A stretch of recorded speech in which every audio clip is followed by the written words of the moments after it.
I don't know what happened, but I am back on live. Happy Wednesday, y'all. Today we are talking about why people fail in growing their business. A lot of people actually start businesses easily, but when it comes to actually sustaining their business and having growth in their business and really duplicating their efforts for profitability, they fail. And we're going to talk about why that is. So if you guys don't know me, my name is Maria Henderson. I am a business spiritual coach, a spiritual business coach, whichever one comes first to you. I don't care as long as you keep them together because that is what I do.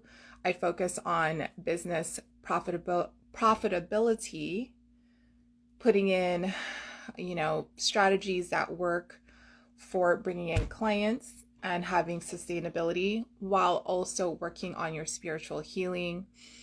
Really understanding your energetic blocks, creating more money, and what happens when you are faced with needing to create more and what you have to work around and what you need to release as you grow. So those two are the biggest aspects of working with my clients. But today we're going to focus on the topic of why people fail in growing their business. Why do people fail in growing their business? So, I've worked with many clients and I am able to see who succeed in my programs and who don't. Okay. I can see the common characteristics of the person that don't succeed in my programs. I also see the common characteristics of the person who excel and really dive into the methods and the strategies and really lean into whatever fears that come up, and then also receive coaching through that. Throughout the many clients I have helped in their business, I am able to look at the data and literally take a look at who can really do well in my programs. Who are the people that I can see by just talking to them, by seeing how they move in social media, either the consistency or inconsistency, whether they keep their word or not, whether they, show up even though they don't feel like it. These are characteristics that I take note of when I have clients that want to work with me, when I have prospects that come to me. So really, when people start a business and they really want to go into working for themselves, in the beginning of all of it, we are learning how to apply ourselves. We're learning how to apply ourselves beyond having someone else be at our shoulder telling us what to do, giving us instruction. We actually have to go learn the skill to actually grow our business. And we have to also learn to be self-starters. If you're not a self-starter, you're going to find yourself kind of giving yourself reasons as to why you're not going to do the thing.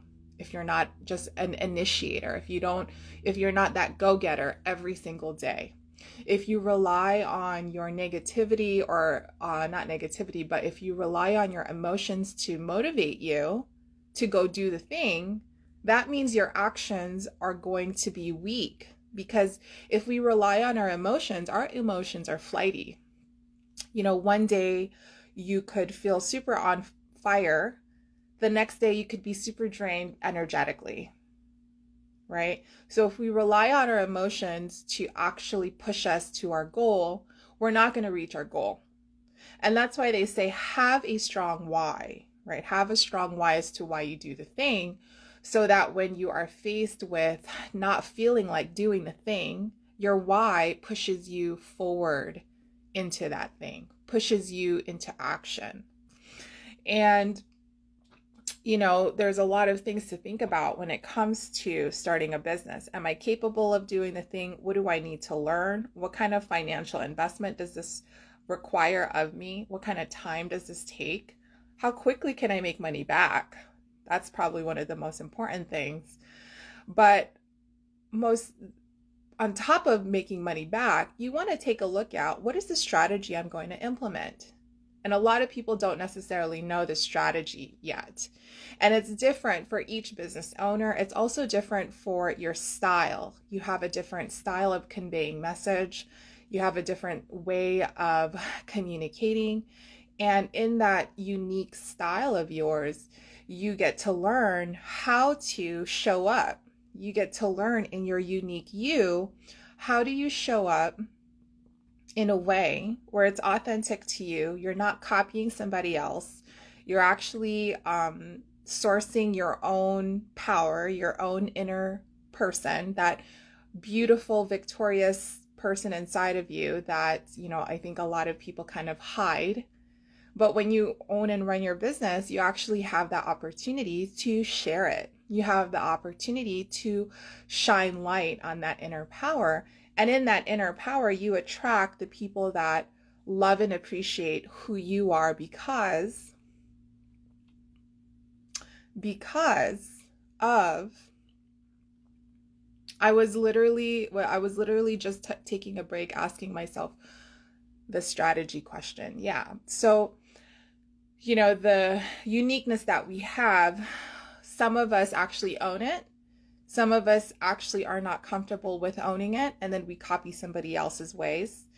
And this, guys, dilutes your ability to stand out in your market.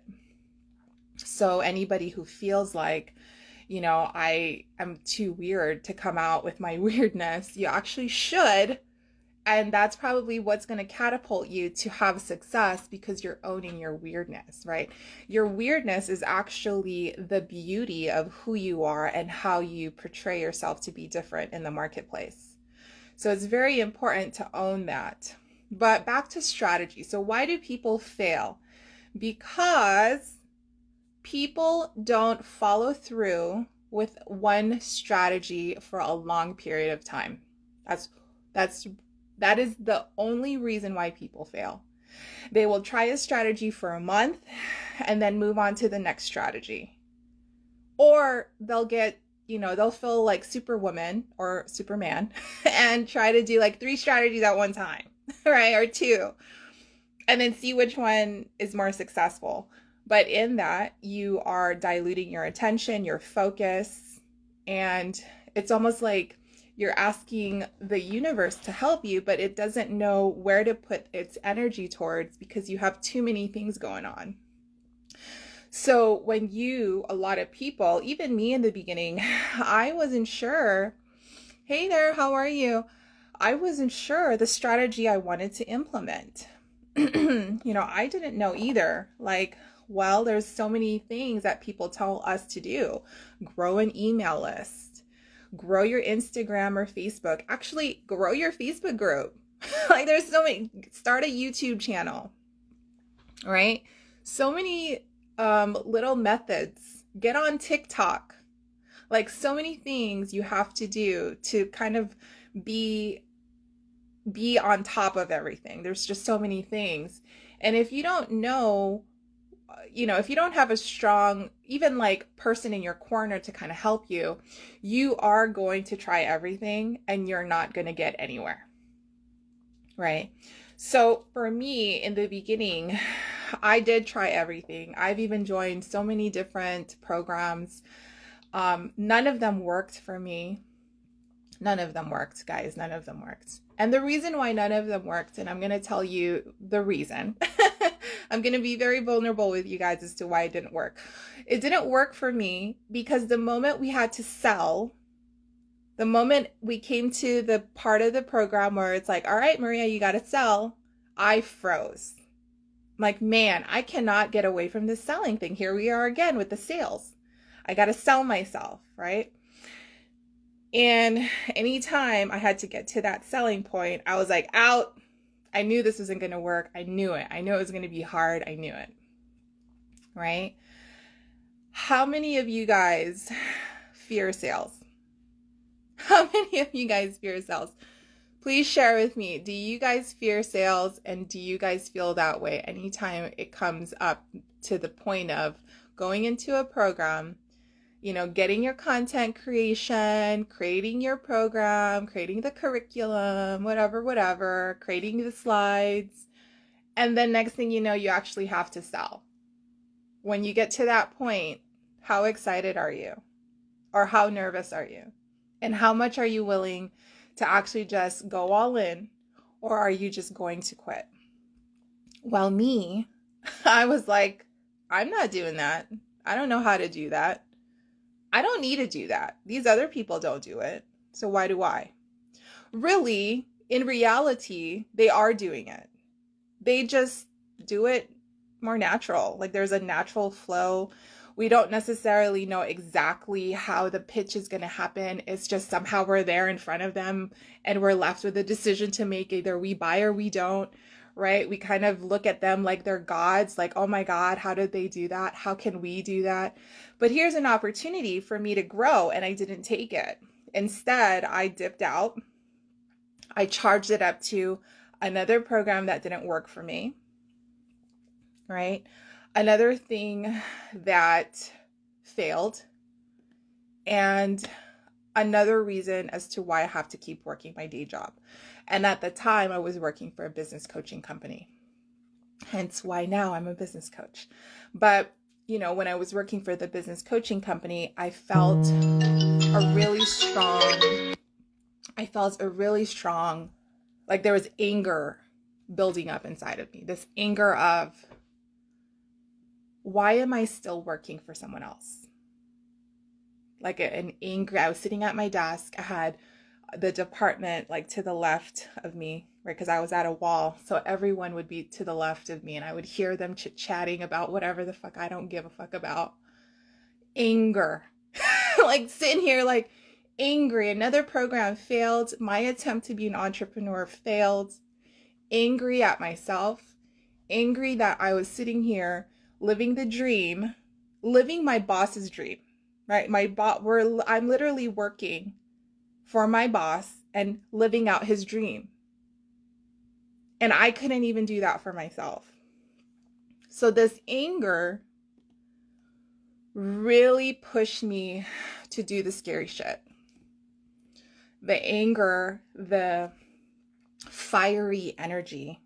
It really started building up when I became a mom, because I saw that my kids were getting older really fast, walking, talking, peeing and all on their own, peeing and pooping all on their own, and I wasn't there. My husband was the one helping with the kids while I was at work. And that anger got stronger as my kids got older. Right? I really wanted to be with my kids all the time. Like, be the one who wakes up with them, be the one to put them down, be the one to feed them, be the one to take them to the park, be in PTO meetings, be in all of it. And that anger propelled me to get over my fear.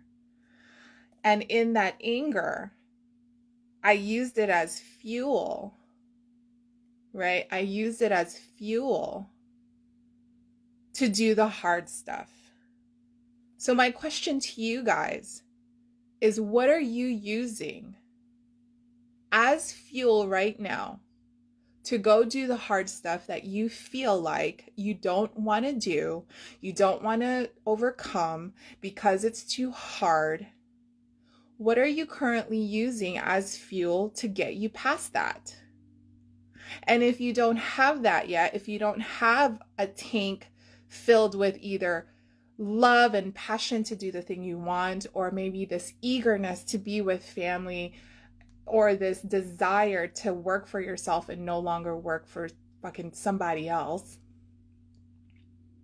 you get to check in with you and really get clear on what is the fuel that's gonna push you forward. What is it? Why people fail in business is because they don't have the thing that really sets them madly obsessed about achieving the goal. It's almost like they can tolerate working the 9 to 5. Oh, it's easy. It's easy to do that. You know, it's really comfortable if you look at it, right? They give you enough to live off of, enough, just enough. They give you health benefits. You know, you get to be a part of an organization. Is that enough though? Is that really enough? In the world of possibility, guys, I'm a spiritual coach for a reason. In the world of possibility, in the universe, in this entire planet, is working for someone else enough? I think you guys know the answer here. It's not. Even if you get the most highest paying job, you're still clocking in for somebody else. You're still on someone else, underneath someone else's thumb. Come in at this time, do these things, complete these projects, adhere to these rules, appease these fucking clients over there, all of these people. That is not what we're made to do here. You know, as spiritual individuals experiencing a physical life, right? We are literally in these physical bodies to experience every single aspect of our life, that be experiencing love, joy, wealth, the growing pains of it, having the most that we want. You can't do that working for somebody else. You just can't. I'm sorry. If someone disagrees with me, let's go, because I don't believe you can. The moment you step into creating your business, the moment you actually step into your own inner power, the moment you step into the understanding of how to use the universal laws, law of attraction, law of vibration, how to create mindset shifts in your mind, how to, affect the energetic frequency around you, so that when people come near you, watch your lives, watch you on your platforms, anywhere you're at, they are infected with possibility. They are infected with power. They are awakened because you have awakened, right? You don't stand in that by working with someone else. You just don't. My kids now see us, and my husband and I both run our own businesses, and they're constantly saying, "Hey mom, how do I become a boss?" I love it. We're driving. "Hey mom, how did you become a boss?" And I was like, "Well, I just wanted to help women, and I just did it." And they were like, "Really? We can just do that?" Like, yeah, if you really want to do it, you can totally do it. You gotta sell something that people want. Like, oh, okay. 7 and 5 years old, and we're infecting them with these amazing thought processes of, how do you get to be your own boss? Hey, you can work for someone else, but you also have a chance to work for yourself, right? And I'm always reminding them, hey, you gotta look at what you love to do, and how can you turn that into a business? How can you turn that into a business? I love your diverse appearance. It's made up my mind. Mindset. It's a made up mindset. It is a made up mind. It is a made up mind. And the level of commitment equals the made up mind you have. How committed are you? And people who don't go deep into a strategy, they're afraid of going all in on one thing. It's almost like, hey, Lisa. Oh my God, Lisa. Thank you for being here. I feel so much better after that. Hence, that's why I'm on. But, going deep into a strategy is all about asking yourself, how committed am I to growing my business? How committed am I? And those who diversify their strategies have commitment issues. Really, the thing behind the need to diversify your strategies, oh, let me grow my email list while I'm growing my Instagram, while I start a YouTube channel, while I grow my Facebook group. These different strategies show your lack of ability to commit and go deep into one. The moment you actually go deep into one, hey Jessica, the moment you go deep into one strategy, refine your systems in that one specific strategy, you actually start taking a look at what works and what doesn't work, right? You do it long enough, you're going to see, I think the messaging is off and that's why people are not responding. I think this approach is a bit much and that's why people aren't responding. I think I need to go longer here and that's how come I might get some results.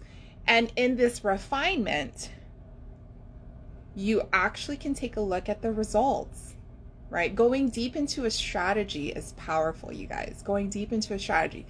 So the reason why people fail in business is because they don't go deep enough in one strategy. One strategy. I had a client, she's still my client actually, and love her to death. She has been able to close $11,000 in her first 2 months with me because she went deep into one strategy, not allowing any other noise outside to wave her doubt around, having doubt in your mind, infecting you with worry. Will this really work? That fear. I always like to tell my clients to keep your timeline clean. Keep the thing you consume mentally all superfoods. Because the moment you decide to take in junk food, things that don't align with your current state of mind, whether that be mentally, whether that be emotionally, even business-wise, you're going to start questioning your strategy. You're going to start questioning, should I try that way? Should I try this way? Let me try all three. And trying all three at one time is going to confuse the shit out of the source, out of universe, out of the law of attraction, out of permeating your energy with the one goal. It's going to dilute that focus. Okay, and there's a lot here that I think people overlook when it comes to the simplicity of following one set of rules for a long period of time. One set of rules for a long period of time. Right, Jessica, exactly. Focus on one thing. If you are looking to have more clients into your program, what is the one thing you can focus on and go deep on with lead acquisition? What's the one thing? Is it making more touch points with your prospect?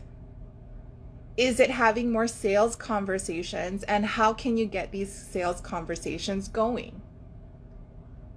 Right? And if it's on Facebook, YouTube, or Instagram, which one can you focus on today for the rest of the year so you can master one platform?